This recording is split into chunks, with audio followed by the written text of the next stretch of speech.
تو ہمیں بھی اس چیز کی ضرورت ہے میرے عزیزوں، میرے دوستوں، ہم سب کو، کہ ہم ہر وقت اس حوالے سے اپنی ایک تیاری اور اپنی ایک منصوبہ بندی رکھیں۔ اس کے لیے ہمیں کیا کرنا چاہیے؟ دو چار باتیں وقت کم میں عرض کر دوں آپ کو۔ ایک یہ کہ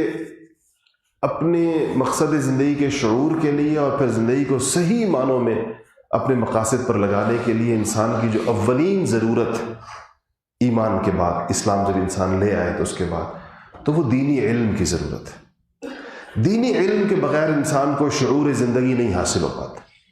دینی علم کے بغیر انسان کو نہ اللہ تعالیٰ کا تعارف ہوتا ہے،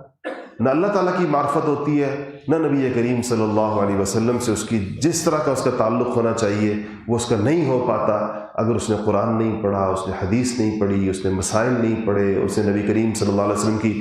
زندگی اور سیرت نہیں پڑھی۔ یہ وہ ضروریات ہیں جس کے ذریعے سے انسان کے سامنے آخرت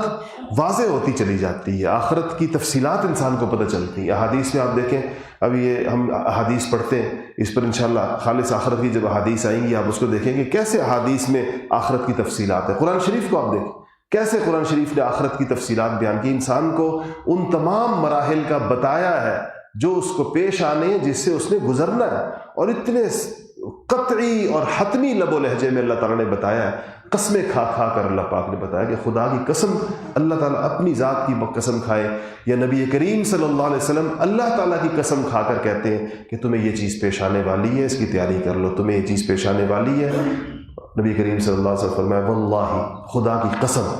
ما رأیت منظرا افظع من، میں نے اپنی زندگی کے اندر قبر سے زیادہ ہولناک منظر کوئی اور نہیں دیکھا۔ اب حضور قسم کھا کر فرما رہے ہیں کہ لوگوں کو متوجہ کر رہے ہیں کہ خدا کی قسم، میں نے اپنی زندگی کے اندر ما رأیت منظرا، میں نے ایسا کوئی منظر نہیں دیکھا جو افظع ہو، کس میں سے؟ قبر سے زیادہ ہولناک۔ اب یہ چیزیں جب تک انسان پڑھے نہیں تو ان کی اہمیت اس کے دل میں نہیں آتی، اس کے لیے اپنی زندگی کے لمحات خرچ کرنے کی جو انسان میں توفیق اس کو ہوتی ہے وہ اس وقت ہوگی پہلے اس کے دل میں اس کی اہمیت آئے۔ تو جب آپ نئے سال کی منصوبہ بندی کریں، گھنٹوں کے حساب سے روزانہ کے اعتبار سے آپ طے کریں کہ میں روز اتنے گھنٹے، آدھا گھنٹہ آپ دیں، نہیں دے سکتے زیادہ، 1 گھنٹہ آپ دیں، 1.25 گھنٹہ آپ دیں کہ میں اتنا وقت روزانہ دینی تعلیم کو اپنی دوں گا، میں قرآن کو دوں گا، میں حدیث کو دوں گا، میں سیرت کو دوں گا، میں شرعی مسائل سیکھنے کے لیے دوں گا۔ اس کو آپ باقاعدہ اور لکھیں، پھر آپ کا 1 ہفتہ گزر جائے اور آپ نے وقت نہیں دیا، اس کے آگے کانٹا لگائیں کہ میں نے پورا ہفتہ کوئی وقت نہیں دیا، میرا یہ ہفتہ ضائع ہو گیا۔ روز کریں اس کام کو، روزانہ شام کو رات کو سوتے ہوئے اپنے وقت کا محاسبہ کریں۔ پھر جب آپ کے مہینہ گزر جائے نا تو آپ خود دیکھیں کہ یہ مہینہ میں نے کیسے گزارا، تو آپ کے تو سارے کانٹے لگے ہیں، اس کا مطلب میں نے تعلیم کو وقت نہیں دیا۔ ایک کام تو تعلیم اس میں لکھیں، دینی تعلیم، کہ میں نے قرآن کو کتنا وقت دیا، حدیث کو، فقہ کو، سیرت کو، جو پڑھنے کی چیزیں مسلمان کی ضروریات ہیں، اس کے بغیر مسلمان کو آخرت کی زندگی واضح ہو نہیں سکتی اس کے اوپر۔ پھر یہ اجمالی سا ایک ایمان ہوگا آخرت پہ، جیسے ان پڑھ لوگوں کا ہوتا ہے ہاں جی مرنا ہے اور ایک آخرت کا دن ہے، باقی کیا ہے؟ قرآن و سنت نے جو اس کی اتنی تفصیل بیان کی ہے وہ کس کے لیے بیان کی ہے؟ ہمارے لیے بیان کی ہے تاکہ ہمارے دلوں کے اندر اس کی اہمیت اس کے ذریعے پیدا ہو۔ اہمیت پیدا ہوگی تو ہم اس کی تیاری کریں گے، جس چیز کی ہمارے دل میں اہمیت نہیں ہوتی ہم اس کی تیاری نہیں کرتے۔ اب آپ کو اگر آج پتہ چلے، کل پتہ چلے کہ کل آپ نے سفر کرنا ہے، آپ نے امریکہ جانا ہے، آپ کو پتہ ہو آپ کا ٹکٹ آ گیا، آپ کا ویزا لگ گیا، اب آپ تیاری کریں گے اس کے لیے نا، ایسے تو نہیں کچھ چل پڑتا خود بخود، کوئی نہ کوئی بندہ تیاری کرتا ہے، میں نے مہینے کے لیے جانا ہے، میں نے 2 مہینے کے لیے جانا ہے، میں نے 4 مہینے کے لیے جانا ہے، اپنا بیگ تیار کرتا ہے، اپنی چیزیں تیار کرتا ہے، اپنے پاس پیسوں کا بندوبست کرتا ہے، وہاں کی رہائش کا بندوبست کرتا ہے، بہت ساری چیزیں انسان کے ذہن میں ہوتی ہے، اس لیے کہ اس کے دل میں اس سفر کی اہمیت ہوتی ہے اور یقین ہوتا ہے اس سفر کا اس کو، اس لیے وہ تیاری کرتا ہے۔ اگر یقین اور اہمیت نہ ہو انسان کبھی تیاری نہیں کرے گا۔ ہم جو آخرت کی تیاری نہیں کرتے، ہمیں اس آخرت کا یقین ہمیں حاصل نہیں ہے اور ہمیں آخرت کی اہمیت کا احساس نہیں ہے۔ اس کے لیے ایک چیز تو علم ہے، دوسری چیز علم کے ساتھ یاد رکھیے گا وہ ہے اصلاح، تزکیہ، اپنے نفس کا تزکیہ ہے، اپنی عادتوں کی اصلاح ہے،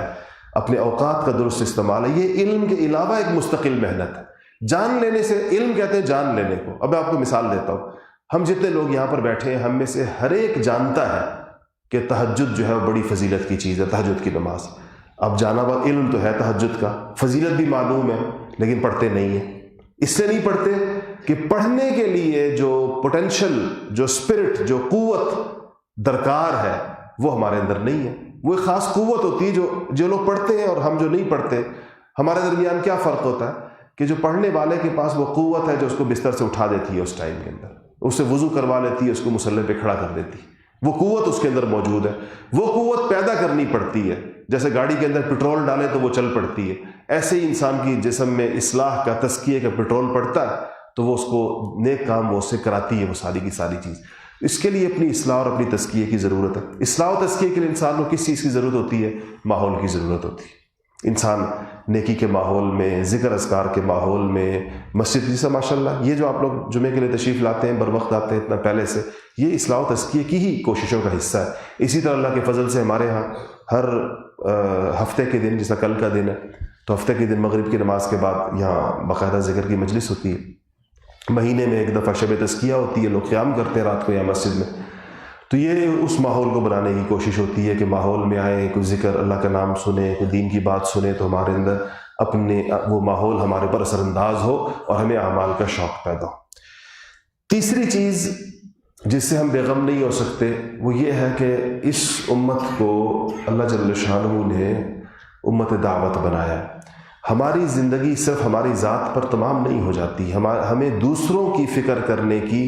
اور دوسروں کے ساتھ خیر خواہی کرنے کی اور دوسروں کو بھی دین پر لانے کی، دوسروں کو بھی خیر کے کاموں کی طرف بلانے کی باقاعدہ ذمہ داری دی گئی ہے، باقاعدہ یہ ہمارے ذمے۔ اس لیے میں کل کچھ ساتھی جمع تھے ہمارے، میں نے ان سے پوچھا کہ پڑھنے کے لیے آتے ہیں جو ہمارے، آپ کو پتہ ہے ویکنڈ کورسز ہوتے ہیں یہاں مسجد میں، ہفتے اتوار کو پڑھائی ہوتی ہے، ویک ڈیز میں بھی ہوتی ہے، پیر منگل بدھ جمعرات کو شام میں بھی ہوتی ہے، فجر کے بعد بھی ہوتی ہے، الحمدللہ جو جس وقت دے سکتا ہے اس وقت میں اس کو کچھ نہ کوئی دینی تعلیم اس کو یا سکھائی جاتی ہے۔ تو کل ایک جماعت آئی ہوئی تھی ہماری جو پڑھتی ہے یہاں پر، تو رات کو انہوں نے کھانے کا بندوبست کیا ہوا تھا۔ تو میں نے ان سے ایک سوال کیا، میں نے ان سے پوچھا کہ تم لوگ جو پڑھتے ہو، 6 مہینے سے پڑھ رہے ہو، ہفتے اتوار کو آتے ہو 4 گھنٹے کے لیے، تو تمہارے اس پڑھنے سے اب تک کتنے لوگوں کو فائدہ ہوا کہ آپ نے کوئی بات کسی اور کو بتائی ہو اور اس بندے کو اس سے دینی فائدہ ہو گیا ہو، آپ نے بات کسی سے کی ہو، اس بندے کو اس سے کوئی علمی فائدہ ہو گیا ہو، کوئی اس کا نظریہ درست ہو گیا ہو، اس کا عقیدہ درست ہو گیا ہو، اس کا خیال درست ہو گیا ہو، اس کا عمل درست ہو گیا ہو، ایک کام جو وہ نہیں کر رہا تھا وہ کرنے والا بن گیا ہو، کسی بے نمازی نے نماز شروع کر دی ہو، کسی اور نے جس اللہ کا جو کبھی یاد نہیں کرتا اس نے کوئی ایک تسبیح پڑھنی شروع کر دی ہو۔ تو میں نے ان سے کہا کہ آپ اس پہ کبھی غور کریں، اور اگر آپ کے کریڈٹ پہ ایک فرد بھی ایسا نہیں ہے جس سے آپ کو کوئی جس کو آپ سے کوئی دینی فائدہ ہوا ہو، تو کتنی بے فیض زندگی ہے، اور کتنی لفظ تو سخت ہے لیکن میں کہہ دیتا ہوں کہ کتنی منحوس زندگی ہے، کہ جس زندگی میں سرے سے کوئی نافعیت نہیں ہے، سرے سے کوئی اس میں فیض رسانی، کوئی فائدہ نفع بخش ہے ہی نہیں سرے سے۔ تو ہمیں بھی اپنی زندگیوں پر غور کرنا چاہیے۔ ہو سکتا ہے ہم بھی ایسی زندگی گزار رہے ہیں کہ ہم سے آج تک کسی اور بندہ بشر کو، کسی اور انسان کو ہم سے آج تک کوئی دینی فائدہ نہ ہوا ہو۔ ایک مسلمان ایسی زندگی گزار سکتا ہے؟ یعنی ایک مسلمان کی زندگی ایسی ہو سکتی چاہے کسی بھی درجے کا مسلمان ہو؟ تو یہ بھی ہمارے سوچ، اگر ایسا ہے تو اس کا مطلب ہے کہ ہماری زندگی انتہائی بے فیض ہے۔ پھر ہمیں ان اسباب پر غور کرنا چاہیے کہ ہماری زندگی پر یہ کس نحوست کے سائے ہیں جو چھائے ہوئے ہیں،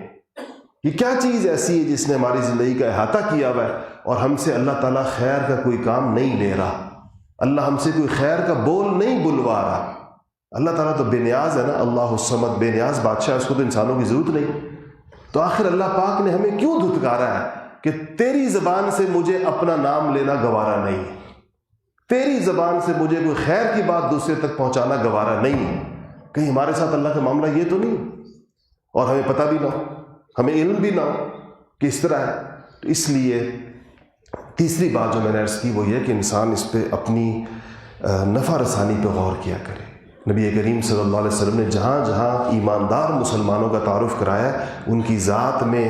نفع کے پہلو کی طرف ضرور اشارہ فرمایا ہے کہ مومن سے نفع پہنچتا ہے۔ مومن ایک نفع پہنچانے والی چیز ہے، اگر اس سے نفع نہیں پہنچ رہا تو اس کا ایمان جو ہے نا یہ بڑا کوئی کمزور اور ضعیف اور انتہائی بے قیمت قسم کا کوئی ایمان۔ تو تیسری چیز اس کے ساتھ یہ ہے کہ ہم یہ امت دعوت ہے، یہ تذکیر کا کام ہے، اور اس کے لیے کوئی بہت بڑا عالم ہونا، کوئی بہت بڑا علامہ ہونا، کوئی بہت بڑا شیخ الاسلام ہونا، کوئی بہت بڑا محدث اور مفسر ہونا ضروری نہیں ہے۔ جتنا دین آپ کو پتہ ہے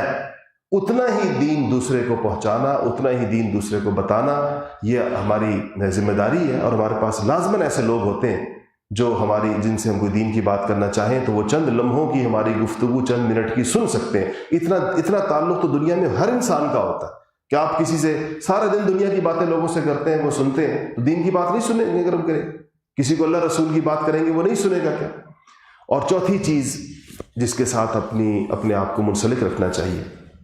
اور اپنے آپ پہ غور کرنا چاہیے کہ میں اس سے منسلک ہوں یا نہیں، وہ خدمت خلق ہے، انسانیت کی کسی نہ کسی درجے میں خدمت۔ اگر ہم بالکل اس درد سے پاک کہ ہمارے دل کے اندر لوگوں کی خدمت کا اور لوگوں کے لیے ہمدردی کا اور خیرخواہی کا اور ان کی مشکلات میں دیکھ کر تڑپ جانے کا یا کوئی لوگوں کو فائدہ پہنچانے کا، ایک تو علمی فائدہ ہو گیا، دعوت اس کو کہتے ہیں، اور دنیا کی جو لوگوں کی ضروریات کے فائدے ہوتے ہیں، اگر اس سے ہمارا دل بالکل بے پرواہ ہے تو یہ بھی قساوت قلبی کی نشانی ہے، یہ دل کے سخت ہو جانے، پتھر بن جانے، سیاہ ہو جانے، بے نور ہو جانے اور اندھے ہو جانے کی نشانی۔ یہ دل ایسا ہے جس دل کے اندر کسی اور انسان کے لیے کوئی تڑپ ہی نہیں۔ یہ سردی آئی ہے اور دنیا میں، پاکستان میں کتنے ایسے جگہ ہوں گے جہاں کوئی لوگ بغیر گرم کپڑوں کے ہوں گے، بغیر رضائیوں کے ہوں گے، بغیر جرابوں کے ہوں گے، چھوٹے چھوٹے بچے ہوں گے اور کیمپوں میں لوگ ہوں گے، خیموں میں لوگ ہوں گے۔ اگر اتنا ہم اپنے گھر کے اندر گرم کپڑوں کے اندر، گرم رضائیوں کے اندر، ہیٹروں اور گیزروں کے درمیان بیٹھے ہوئے اگر ان لوگوں کے بارے میں سوچتے بھی نہیں ہیں تو اس کا مطلب یہ ہے کہ ہم انسان نہیں ہیں۔ ہمارے اندر تو پھر جانوروں میں ایک دوسرے کی فکر نہیں ہوتی، انسان کیسے؟ تو ہمیں اس چیز کی ایسے ہر موقع کے اوپر کہ جب اللہ تعالیٰ کی نعمتوں کو ہم پورے طور پہ انجوائے کر رہے ہوتے ہیں، اب دیکھیں ذرا اللہ پاک نے ہمیں کن کن چیزوں میں رکھا ہوا، اللہ تعالیٰ نے ہمارے لیے کیسی سہولت اور راحت کے بندوبست کیے ہوئے، اس میں اگر ہمیں